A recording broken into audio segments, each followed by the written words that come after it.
शिया धर्मगुरु कल्बे जवाद ने बेटियों की शादी को लेकर विवादित बयान दिया है।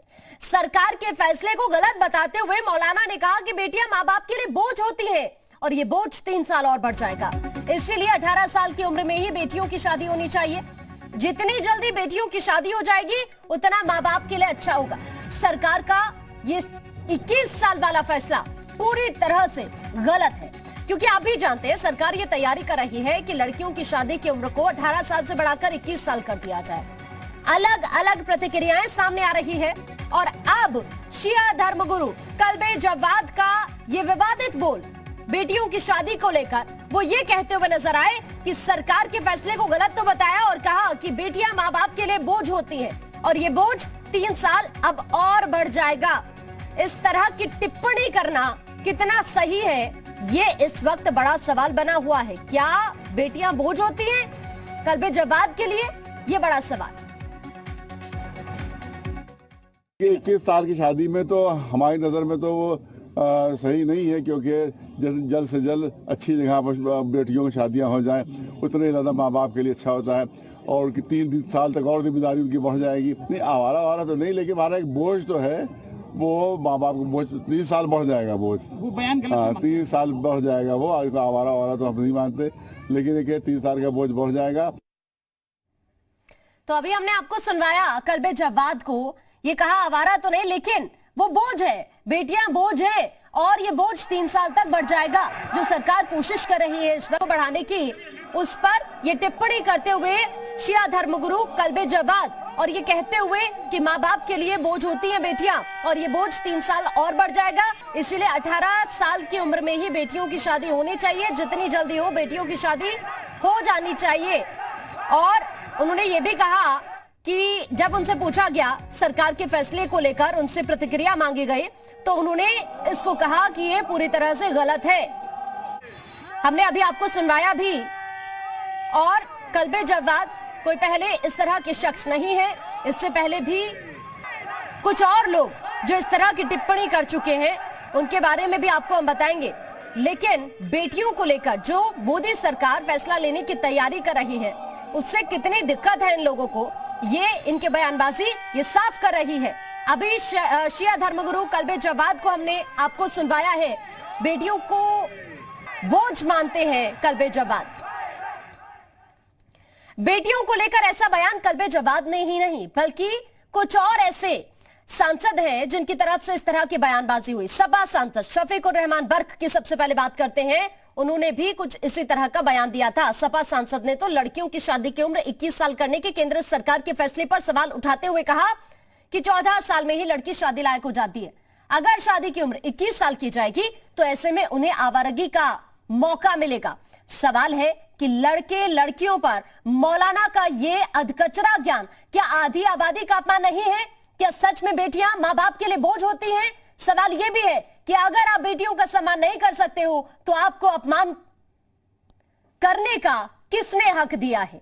सवाल इस वक्त कई सारे उठ रहे हैं। और एक तरफ जब आप बात करते हो लड़का लड़की में बराबरी की और दूसरी तरफ इस तरह की बयानबाजी करते हो, अपमान करते हो बेटियों का, ये बहुत सारे सवाल उठ रहे हैं। कल्बे जवाद को तो सुनवाया और बर्क की तरफ से भी बेतुका तर्क दिया गया। जैसा कि मैंने अभी आपको बताया भी, बर्क ये कहते हुए नजर आए कि 14 साल की उम्र में ही लड़की शादी लायक हो जाती है, यानी बालिग हो जाती है। 14 साल की उम्र में ही शादी कर देनी चाहिए लड़की की, क्योंकि सरकार ये तैयारी कर रही है कि लड़की की जो शादी की उम्र है उसे 18 से बढ़ाकर 21 कर दिया जाए। और जैसे ही इसे कैबिनेट की तरफ से मंजूरी मिलती है उसके बाद इस तरह की प्रतिक्रियाएं सामने आ जाती हैं। बर्क का बयान हमने आपको सुनवाया और साथ ही हमने आपको कल्बे जवाद का बयान भी सुनवाया है। मौलाना की सोच बेटियां है बोझ, इस पर चर्चा करेंगे। हमारे साथ कुछ खास मेहमान इस वक्त जुड़ गए हैं। महामेदा नागर बीजेपी प्रवक्ता हैं इस वक्त हमारे साथ, बहुत स्वागत है आपका जी मीडिया पर।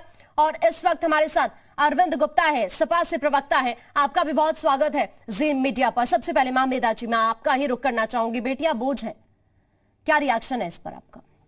जी, सबसे पहले नमस्कार। और बहुत ही ज्यादा दुर्भाग्यपूर्ण है कि जिस प्रकार से अभी पिछले कुछ दिनों से मेरे को लगातार मैं देख रही हूँ न्यूज में जिस प्रकार के बयान आ रहे हैं, चाहे वो कांग्रेस के एमएलए के द्वारा हो, जब वो कहते हैं कि अगर महिला अपना रेप रोक नहीं पाती है, उससे बच नहीं पाती है, तो उसको एंजॉय करना चाहिए। दूसरी तरफ समाजवादी पार्टी के नेता कहते हैं, अपने आप को बहुत बड़े स्कॉलर बताते हैं और कहते हैं कि अगर महिलाओं को समय से उनकी शादी नहीं की जाएगी तो वो आवारा हो जाएंगी। सबसे पहले मैं खुद एक अविवाहित महिला हूं। मैं तमाम समाजवादी पार्टी के नेताओं से, अखिलेश जी से पूछना चाहूंगी कि अगर मेरी अभी तक शादी नहीं हुई है तो क्या मैं आवारा हूं या मैं अपने घर वालों के लिए एक बोझ हूं। आज की डेट में 21वीं सदी में, आज जब हर एक नीति, हर एक अभियान महिलाओं को और ज्यादा सशक्त बनाने के लिए चलाया जा रहा है, तमाम नीतियों के माध्यम से महिलाओं की स्थिति को और सुधारने की कोशिश की जा रही है, और उसके बावजूद अगर कई पार्टियां इस तरह का बयानबाजी करती हैं और वो कहती है कि हम महिलाओं को सशक्त करना चाहते हैं, हम उनको संबल प्रदान करना चाहते हैं, और दूसरे हाथ में वो इस तरह के बयान देती हैं, तो मुझे लगता है कि ऐसी पार्टियों को आज ही अपने आप को रिट्रैक्ट कर लेना चाहिए। इस तरह की बयानबाजी कितनी सही है, यही हम आज जानने की कोशिश कर रहे हैं आपसे भी, और सपा से प्रवक्ता अरविंद गुप्ता जी भी इस वक्त हमारे साथ है। अरविंद जी, क्या आपके लिए भी बेटियां बोझ है? देखिए, मैं आपको एक चीज स्पष्ट कर दूं, जी। समाजवादी पार्टी और राष्ट्रीय अध्यक्ष माननीय अखिलेश जी के लिए बेटियां हमेशा सर्वोपरि रही हैं। हमारे लिए बेटी बोझ नहीं, हमारे लिए बेटी सौभाग्य है, हमारे लिए बेटी लक्ष्मी है। देखिए, किसी ने अपना व्यक्तिगत विचार व्यक्त किया, इसका पार्टी से जो है आप इसे जोड़ दें। नहीं तो इससे पहले शफीकुर रहमान बर्क का भी बयान सामने आया था। देखिए महमेदा जी, मैं आपके पास लौटूंगी। इससे पहले एसटी हसन का भी बयान सामने आया था। क्या इन दोनों के बयान भी उनके निजी बयान है, इससे पार्टी का कोई ताल्लुक नहीं? देखिए, सीधी सी बात है, जहां पर जो है स्त्रियों की बात आती, जहां लड़कियों की बात आती है, तो हमारा स्टैंड बिल्कुल क्लियर है। हमारे हिसाब से लड़कियों को शादी के लिए सही उम्र तब होती है जब वो पूर्णतया शारीरिक रूप से, मानसिक रूप से, आर्थिक रूप से जब परिपक्व हो जाएं, जब अपने आप में सेल्फ डिपेंडेंट हो, तब उनकी शादी होनी चाहिए। अब इसकी उम्र 21 साल है, 24 साल है, ये उस पर डिपेंड करता है। दूसरी चीज मैं आपको एक चीज बिल्कुल क्लियर कर दूं, देखिए, बेटियों से ही हम हैं और बेटियां ही हमारा जीवन आगे बढ़ाती हैं। परमात्मा के बाद जो दूसरा सबसे बड़ा स्थान दिया जाता है वो माँ को दिया जाता है। तो समाजवादी पार्टी हमेशा अपनी माँ। अरविंद जी, एक सवाल है मेरा आपसे। जो सरकार इस वक्त तैयारी कर रही है बेटी की शादी की उम्र को बढ़ाने की, 18 से 21 करने की, इस पर आप सरकार से सहमत है? इस फैसले से सहमत है आप सरकार के? देखिए, मैं आपको बताऊं, शादी की उम्र जो है 21, देखिए मैं आपको एक ऋग्वेद की बात बताऊं। ऋग्वेद में उन्होंने लिखा है कि शादी की उम्र जो है वो जब कन्या या वर जब मानसिक रूप से परिपक्व हो जाए, आर्थिक रूप से परिपक्व हो जाए और शारीरिक रूप से परिपक्व हो जाए, तो 24 साल से लेकर 48 साल की उम्र तक में विवाह होना चाहिए। तो सीधी सी बात है कि हमें ये देखना है कि जो हम जिसकी शादी करने जा रहे हैं वो अपने को आप में एक पूरा परिपक्व है, क्योंकि वही आने वाले समय में हमें नई पीढ़ी की शुरुआत करेगा। नहीं तो आपको इस फैसले से कोई दिक्कत नहीं है अरविंद जी? जी बिल्कुल नहीं है। ठीक है, क्योंकि वजह ठीक है महमेदा जी, जब तक हम आपके इस फैसले से जो आप तैयारी कर रहे हैं शादी की उम्र को बढ़ाने की, 18 से 21 साल करने की, इससे अरविंद गुप्ता जी को, सपा को कोई दिक्कत नहीं है? इस फैसले में वो आपके साथ है? जी, मुझे लगता है कि शायद से अरविंद गुप्ता जी का ये व्यक्तिगत मत मुझे ज्यादा साउंड करता है, क्योंकि मैंने अभी तक किसी भी समाजवादी पार्टी के नेता को ये एक्सेप्ट करते नहीं देखा है कि वो इस पूरे के पूरे उम्र बढ़ाने की प्रक्रिया को समर्थन देते हैं। अभी तक मैंने किसी भी समाजवादी पार्टी के किसी भी नेता से इस तरह की बात नहीं सुनी। अरविंद जी एक बार उनको अपनी बात रखने दीजिए, मैं आपके पास आ रही हूँ। जी, दूसरा अरविंद जी ने कहा कि हम, हमारी पार्टी के सभी नेता चाहते हैं, हम महिलाओं का बहुत सम्मान करते हैं, महिलाओं से ही हम हैं, बेटियों से ही हम हैं। उन्होंने बहुत अच्छी अच्छी प्यारी प्यारी बातें कही, पर मुझे लगता है कि ये भूल जाते हैं कि इन्हीं के पार्टी के जो एक तरह के जो इनके लीडर थे, मुलायम जी ने किस प्रकार की बातों से महिलाओं को सुशोभित करने की कोशिश करी है। पूर्व में उन्होंने ये कहा है, लड़के हैं, गलती हो जाती है, अगर कोई लड़का रेप कर लेता है, लड़कियां जीन्स पहनती हैं इसलिए उनका रेप हो जाता है। आपकी मानसिकता, आपकी पार्टी की मानसिकता समय समय पर प्रदेश की जनता ने, देश की जनता ने, जी इसका भी जवाब ले लेते हैं। अरविंद जी, आपसे मेरा ये सवाल है, एसटी हसन आपकी पार्टी से ताल्लुक रखते हैं, बर्क आपकी पार्टी से ताल्लुक रखते हैं, इसके अलावा अबू आजमी आपकी पार्टी से ताल्लुक रखते हैं। जो उन तीनों की तरफ से बयानबाजी हुई है, इससे आप कह रहे हैं कि ये निजी बयानबाजी हो सकती है, लेकिन है तो वो सपा का ही हिस्सा ना। अब एक बात बताइए, अभी अब मैं इसमें ये दो तरफा नीति क्यों अपनाई जा रही है? जब मैं कोई बात पार्टी की तरफ से कह रहा हूं तो अभी आप ये कह रही थी कि मेरा व्यक्तिगत बयान है, और जब उन लोगों के लिए मैं व्यक्तिगत कह रहा हूं तो ये कह रहे हैं कि पार्टी का बयान है। देखिए, मैं व्यक्तिगत नहीं कह रही हूँ, महामेधा जी ये कह रही हैं, वही ये सवाल उठा रही हैं कि आपकी पार्टी के बहुत सारे ऐसे नेता हैं जो इस तरह की बयानबाजी कर रहे हैं, उस पर आप क्या कहेंगे? एक बात बताइए, इनके ही नेता ने अभी एक बिटिया का जो है रेप किया, रेप करने के बाद उसके पिता की हत्या कर दी, और पिता की हत्या करने के बाद थोड़े दिन बाद उसकी भी हत्या कर दी। तब ये लोग कतई चुप रहे, उसे बचाने के लिए इन्होंने क्या प्रयास नहीं किया? ऐसे लोग हमें बताएंगे कि क्या सही है क्या गलत है। आपकी पार्टी के अबू आजमी कहते हैं, आपकी पार्टी के अबू आजमी कहते हैं कि वो अपनी बेटी के साथ में घर पे अकेले नहीं रह सकते हैं। क्यों? क्योंकि उनको लगता है कि उनके अंदर कोई हैवान सवार हो जाएगा और वो अपनी बेटी के साथ में कुछ गलत काम कर बैठेंगे। सर, आपको शर्म आनी चाहिए आपके ऐसे नेताओं पर। और मैं आपको बोलना चाहूंगी कि अभी ये सही समय है। ठीक है, मैं आप दोनों के पास अभी आऊंगी, अभी मैं आप दोनों को बोलने का मौका दूंगी। इस वक्त मदीन खान जी हमारे साथ जुड़ गए, अध्यक्ष है मुस्लिम लीग से, उन्हीं का रुख करते हैं सबसे पहले। क्योंकि मदीन खान जी, ये जो बयानबाजी हो रही है, जो सरकार फैसला लेने की तैयारी कर रही है, लड़कियों की शादी की उम्र को बढ़ाया जाए, इससे जिस तरह की चीजें निकलकर सामने आ रही है, अभी कल्बे जवाद को हमने थोड़ी देर पहले दर्शकों को सुनाया, वो कहते हुए नजर आए बेटियां बोझ है। आपके लिए बेटियां बोझ है क्या?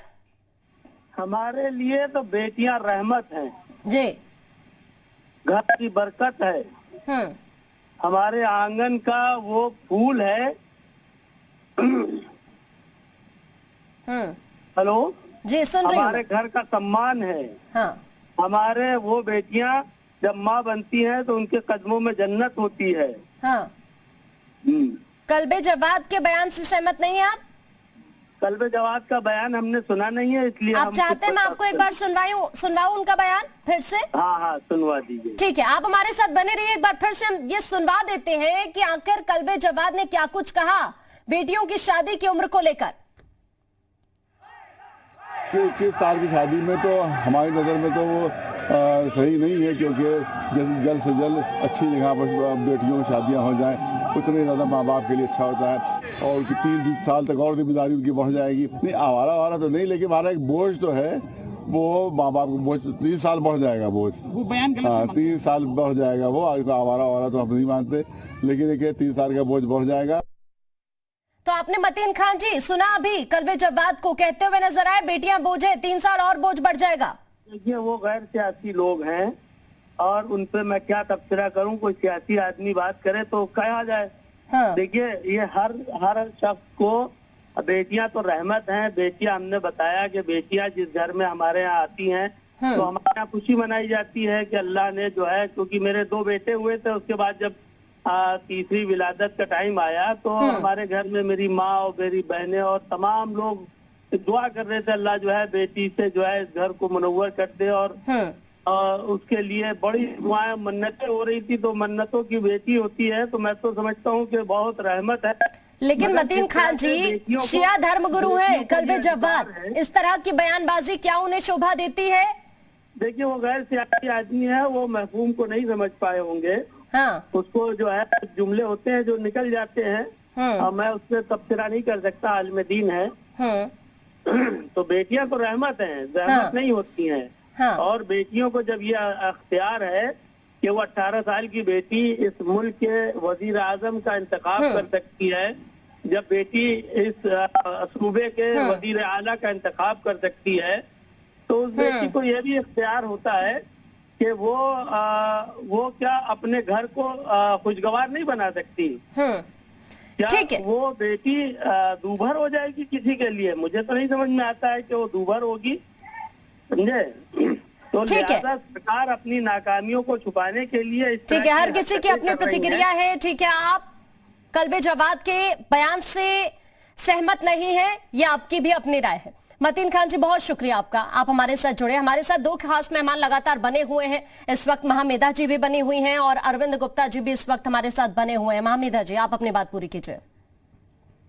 जी, मैंने समय समय पर देखा है मैम कि किस प्रकार से समाजवादी पार्टी के जो नेता है वो तमाम प्रकार की बयानबाजी करते रहते हैं, चाहे वो अबू आजमी हो, चाहे वो बर्क साहब हो, ऐसे तमाम इनके नेता हैं जो समय समय पर ऐसी आपत्तिजनक टिप्पणियां महिलाओं पे करते आए हैं। और आज एकदम से शराफत का चोगा पहन लेने से मुझे नहीं लगता कि जिस तरीके से अभी अरविंद जी कह रहे हैं कि हम तो हमेशा से ही महिलाओं के साथ ही रहे हैं, हमने देखा है, मैं खुद इसी उत्तर प्रदेश की निवासी हूँ, मैं पश्चिम प्रदेश से आती हूँ, मैंने देखा है किस प्रकार से महिलाओं का क्या हाल किया जाता था जब समाजवादी पार्टी शासन कर रही थी। मैंने देखा है किस प्रकार से गुंडागर्दी इस चरम पे पहुंच गई थी कि महिलाएं अपने घर से बाहर निकलने में सुरक्षित महसूस नहीं करती थी। और वही आज का समय है जहां पर शासन का ऐसा प्रशासन हमारा काम करता है कि महिलाएं ना सिर्फ सुरक्षित महसूस करती हैं बल्कि तमाम नीतियों के माध्यम से। जवाब दीजिए। 1090 वुमेन हेल्पलाइन नंबर किसने शुरू किया था? माननीय अखिलेश जी ने शुरू किया था। आप बताइए, महामेधा जी, अब सुन लीजिए। नहीं, एक एक करके अपनी बात रखिए। अब देखिए, मैं आपकी बात पूरी सुन रहा था, अब आप भी सुनने का वो रखिए। 1090 वुमेन हेल्पलाइन नंबर किसने शुरू किया था? माननीय अखिलेश जी ने शुरू करी थी जी। मैं आपको बताऊं, एनसीआरबी के डाटा उठा के देख लीजिए, आज उत्तर प्रदेश महिलाओं के लिए बिल्कुल सुरक्षित नहीं है। सबसे ज्यादा रेप की और महिलाओं के ऊपर अत्याचार की जो केस दर्ज हो रहे हैं वो उत्तर प्रदेश में भारत में सबसे ज्यादा दर्ज हो रहे हैं। ये मैं नहीं कह रहा हूं, ये एनसीआरबी का डाटा कह रहा। अब मैं आपको एक चीज बता दूं, वजह क्या है कि बीजेपी वालों के साथ एक चीज समझ में आ रही है कि किसी भी तरीके से हम ऐसा कुछ करें जिससे कि हमारी तरफ जनमत हो जाए, क्योंकि इन्हें इसका एक बहुत बड़ा डर ये लग रहा है, जब अखिलेश जी जहां जाते हैं वहां प्रचंड जन सैलाब इकट्ठा हो जाता है और इनकी यहाँ सब प्रशासन सब लगे रहते हैं, तब भी इन लोगों को लोग नहीं इकट्ठे हो पा रहे। अब महामेधा सुन लीजिए, एक बात बताऊं, एक बार फोटोज उठा करके देखिए। अब आप सुनती तो है नहीं, अब मैं क्या कहूँ आपसे, जो है मैं केवल इतना कहता हूँ, देखिए हमारे लिए बेटियां सर्वोपरि हैं, बेटियां हमारे घर की जन्नत हैं। और मैं आपको बताऊं, बेटियों बिना सब जग सूना है। और माँ जो है, माँ के लिए हमेशा सर्वोपरि हम लोग रहते हैं। एक बारी और आप अपनी सहमति जता देंगे तो मुझे अच्छा लगेगा। अगर आप बता दें कि यहाँ आप इस केंद्र के इस डिसीजन को सपोर्ट करते हैं, आप इसके साथ सहमत हैं, एक बार अगर आप बोल देंगे तो मुझे बहुत अच्छा। ठीक है अरविंद जी, आप वजह क्या आ रहा है कि आप मुझे नहीं बताएंगे मुझे क्या बताना। मैं केवल एक चीज बताता हूँ, समाजवादी पार्टी के लिए महिलाओं की इज्जत सर्वोपरि है, सर्वोपरि है, सर्वोपरि है। और आप किसी तरीके से भी, हम लोगों का एक ही स्टैंड है, हमारे लिए बेटियां हमारे घर की रौनक है। देखिए, समाजवादी पार्टी की मानसिकता बिल्कुल क्लियर है, हमारे लिए हमारी बेटियां हमारे घर की रौनक हैं, हमारा सम्मान है, हमारी इज्जत है वो। तो इसलिए हम अपनी बेटियों को, बोझ की तो बात छोड़ दीजिए, हम तो उनके, हम अपनी माँ के साए में पले हैं। इस तरीके की बयानबाजी करते हैं, आप उनके अगेंस्ट कोई एक्शन देखिए, अब मेरी बात समझिए, आपकी पार्टी में भी इतने बयान दिए हैं जिनका कुछ कहना नहीं चाहिए। ठीक है, एक एक करके आप अपनी बात रखिए, एक एक करके अपनी बात रखिए। मैं सवाल ले लेती हूँ एक बार अरविंद जी से, फिर महामेधा जी मैं आपके पास आती हूँ। अभी महामेधा जी ये सवाल पूछ रही हैं आपसे अरविंद जी, किस तरह की जब बयानबाजी आपकी पार्टी के नेता कर रहे हैं, तो क्या आपको नहीं लगता कि उनके खिलाफ एक्शन लेने की आपको जरूरत है? क्योंकि अब तो चुनाव में नजदीक है और इस तरह की चीजें अगर होती है, ये एक इंसान की मानसिकता को दर्शाता है कि वो उसकी क्या सोच है। इस तरह की बयानबाजी हर एक शख्स की मानसिकता को दर्शाती है। चुनाव में नजदीक है और महिलाओं के खिलाफ इस तरह की टिप्पणी करना, क्या ये सही है क्या? देखिए, मैं एक बात आपको बता दूं, समाजवादी पार्टी का स्टैंड बिल्कुल क्लियर है। हाँ। माननीय अखिलेश जी, माननीय डिंपल जी ने बिल्कुल क्लियर कर रखा है कि हमारे लिए महिलाओं की इज्जत सर्वोपरि है और उनके लिए हम हर प्रयास करेंगे और किसी भी तरीके से भी महिलाओं को कहीं असुरक्षित महसूस होने की जरूरत नहीं होगी। यही भविष्य का विजन लेके उन्होंने 1090 शुरू की थी, जिससे महिलाओं के हाथ में उन्होंने पावर दी कि एक फोन पे पुलिस उनके पास तुरंत अवेलेबल होगी। अब आप इनसे इन्होंने 1090 का क्या किया? ठीक है, महिलाओं की आवाज आप उठाएंगे। अभी आप दोनों का बहुत शुक्रिया, आप दोनों हमारे साथ जुड़े और इस मुद्दे पर आपने अपनी प्रतिक्रिया दी है। सवाल यही है कि आप अगर सम्मान नहीं कर रहे तो कम से कम अपमान भी मत कीजिए। यहाँ वक्त